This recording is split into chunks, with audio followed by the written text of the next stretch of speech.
خوشا به حال اون کسانی را که استفاده کرد، خوشا به حال اون کسانی را که قدر این زمان رو دونست، این ماه رمضان رو قدرش رو دونست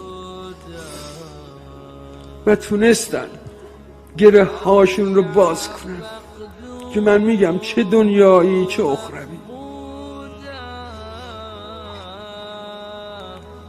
فقط یه جمله میخوام به خدا بگم، خدایا اگر کوتاه آمدیم توی کوتاهی های ما رنگ،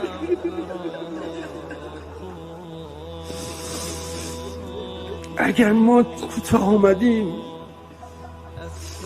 به این کوتاهی های ما نگیر،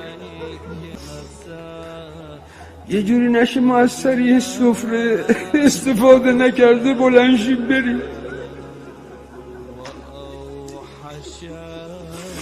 این مهمانی که تو کرده بودی برای ما،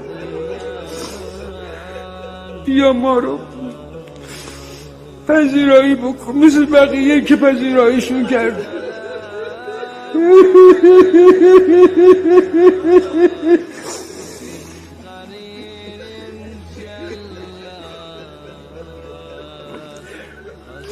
نمیتونم بخونم، جملات عجیبی داره زین العابدین صلوات الله علیه، تمام دلالت بر عظمت این ماه میکنه. این روایتی که از امام صادق صلوات الله علیه بود، من لم یغفر فی شهر رمضان لم یغفر له الی قابل حتی یشهر. اگه تو ماه رمضان کسی مورد غفران خدا قرار نگیره دیگه بعیده بعدش.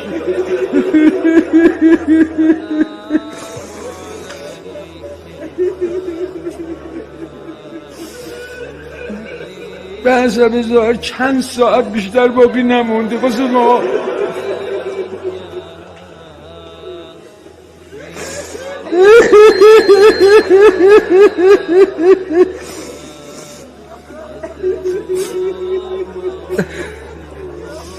چند ساعت بیشتر نداره، بیاین از این استفاده کنیم.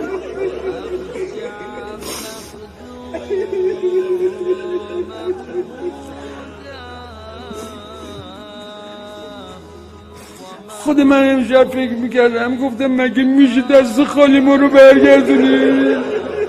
میشه کسی رو دعوت کنی سر سفره بشونی بعدش غذا ندی؟